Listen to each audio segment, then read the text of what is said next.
Sa last video natin mga kalapatids, pinakita ko sa inyo itong barako na to na papares natin dun sa kinuha ko kanina na si Santa Ana.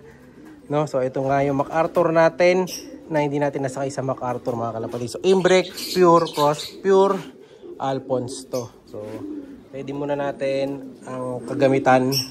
At pakita ko muna sa inyo yung birdie. Ganda na ito, grabe to. Solid yung ibon na to mga kalapatids. So ito yung ibon. Pakita nyo naman yung ibon na to. Napakalaki, no? So ano talaga yung size niya? Big size. So, ito yung kamay ko. Kita nyo, laki. Nasa ano siya, large size na ibon. Ayan. Yung palad ko, malaki pa siya sa palad ko. Laki, taba. So, machong macho. Kita nyo naman yung pagka-macho niyan. Diba? Laking ibon, no? So, mukha siyang imported. Pero imported nga naman to kasi nga pure Imbrek to, saka pure Alphonse. Ayan, oh. Laking ibon mga kalapatids. Ayan. Sayang nga lang, di natin nasakay ng MacArthur. Kaya nga MacArthur banded to kasi pang MacArthur ko talaga to.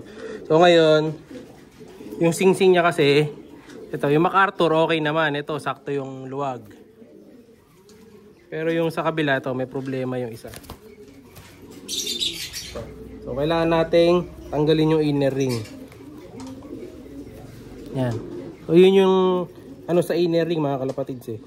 Pagka malalaki yung paanong ibon na yan, nahihirapan. So puputulin natin. Yung inner ring lang. Try ko kung kaya kong tanggalin yung inner ring lang mismo. Ayan o. So ayan, may inner ring pa siya ngayon. Kita ba? Ayan. Mamaya, tatanggalin na natin yung inner ring. Ito. So yung pinakabakal. Para di siya mahirapan. No? Simulan natin ang procedure. Kailangan lang natin ng ito, yung pamputol. So, tara. Siya si Idol Madla, nakakahanga, may mga hawak, gandang linyada. Ika'y inspirasyon kung bakit hanggang ngayon ako'y palaging kumakarera.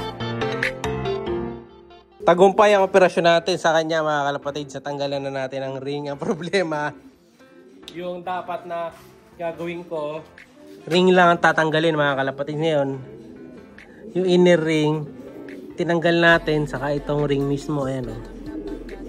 Sinira ko na yung ring. Hindi natin matatanggal yung kasi nga masyado ng ano, kapit na kapit sa mga paa niya, no? Na-stress din to. So binigyan ko na siya ng ideal. Di ba, bibigyan naman natin siya ng kapares. So yung paa niya, ayun na. Ayun na. Ayun, biruin nyo, taba ng paa niya, ayan o. Tapos napipit-pit dun sa inner ring. No? So ito, ayan. Ito, maluwag. Ayan, ito nyo, taba ng paa niya dito. Sa kabila, ang liit lang. No? So, nataihan pa ako 2 times dahil na-stress na yung ibon. So, lagyan natin siya dito.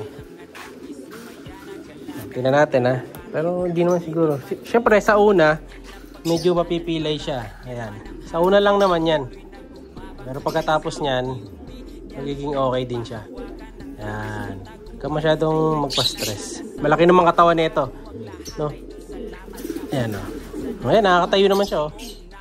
Ayan, nahirapan lang siya eh. Kasi pag hindi ko pa tinanggal yung araw na to na nakita ko na. Ang mangyayari dyan, lalo siyang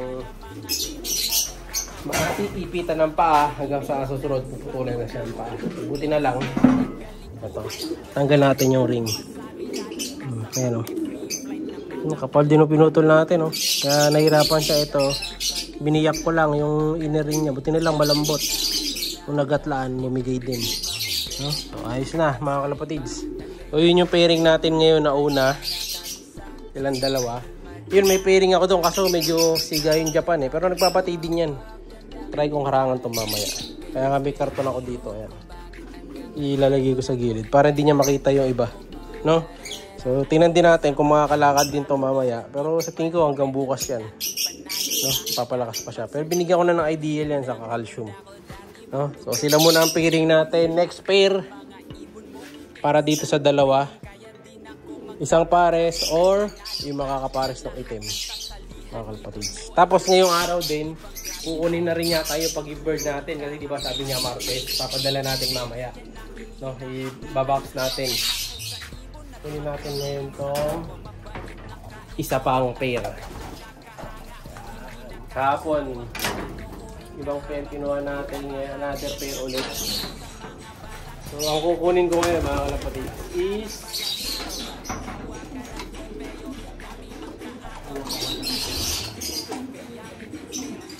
Depende kasi sa ibon sa kabila eh. Yung recent natin na pinagagamit. Ito sana yung pure Alphonse mga kalapatids eh. Maganda sana to. Or ito. Pero ito na lang muna mga kalapatids. Ito yung napili ko. Yung pure Alphonse. Ayan. Ito yung nanay nung kanina. Yung kulay pula. Nakita nyo, barako yan pero napakalaki niya. Kuha tayo ng makakaano na ito. Makakaparas. Na barako. Last time, ang pares nito, Japan. Try ko ulit sa Japan mga kalapatids. No? Baba muna natin siya. Ayan o, laki o. Ito nyo naman, pearl eye siya. So hanapan natin ng ibang kulay ang mata. Ayan, pure to. No? So pure babaero line. So nabili ko to direct mga kalapatids. Lalaki ng katawan. Then nanay nito yan. Yan. Anak niya to. Yan naman yung nanay ni Santa Ana. No? Mga ano to, puro Alphonse babaero line tayo dito eh. No? Lagyan na natin to doon. Ngayon dumako tayo dito sa kabila para pumili ng bagong makakapares ni Alphonse. Hanap tayo ng good contender na kapares. Japan ang type ko. Kung hindi Japan,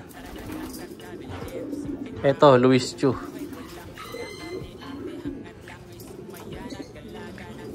Ito Japan to eh.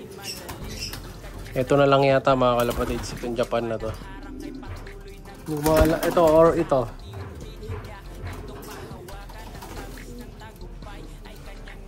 Tatlo yan. Ito yata yung dati niyang kapares eh. Ito na lang kunin natin. Ito yung napili natin mga kalapatids. Japan pato. So mata nito orange. So sakto-sakto to.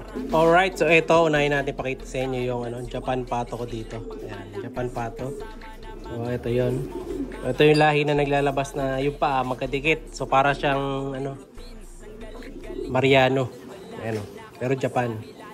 Sa kabila. Ayan. Ang ganda na ito. Ito solid to. Pulbos na rin. Kahit pa paano. So mata niya is orange nga. Yung mga kapares naman niya dark check. No? Kunin natin yung mga kapares. Ito yung mga kapares niya. Yung Alphonse pure babaero line. Ayan o. Ganda o. Malaking barako. Sakto lang sila. Medyo malaki balikat na ito. Pearl eye.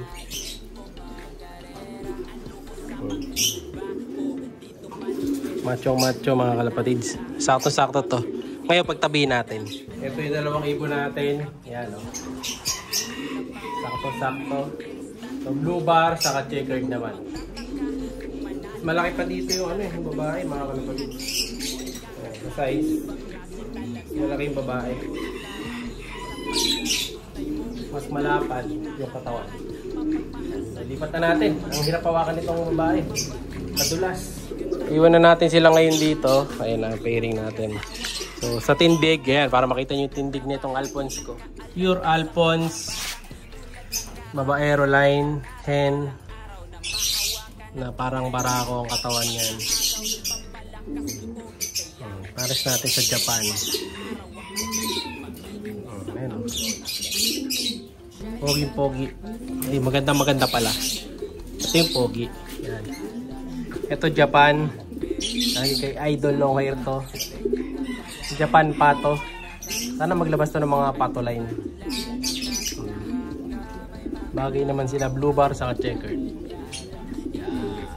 Tapos yung papadala nating ibon kay Boss Idol. Ito. I-ready ko na. Pipicturean ko na yan yung blue bar. Dahil for shipping na yan. Pero wala pang itlog. Siguro pag bitlag ang bukas, sakto papadala rin natin ito sa kanya.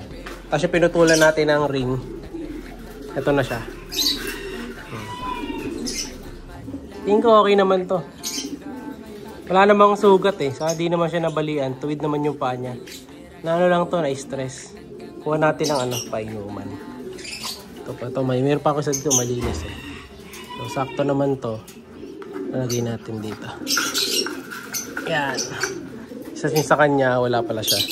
So kuha natin siya ng bago. So, isang painuman, saka dito. Dalawa.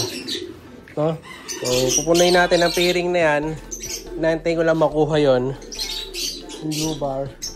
Or, pwede ko na lipat dito yung blue bar na yon, para yung black, maalis ko na.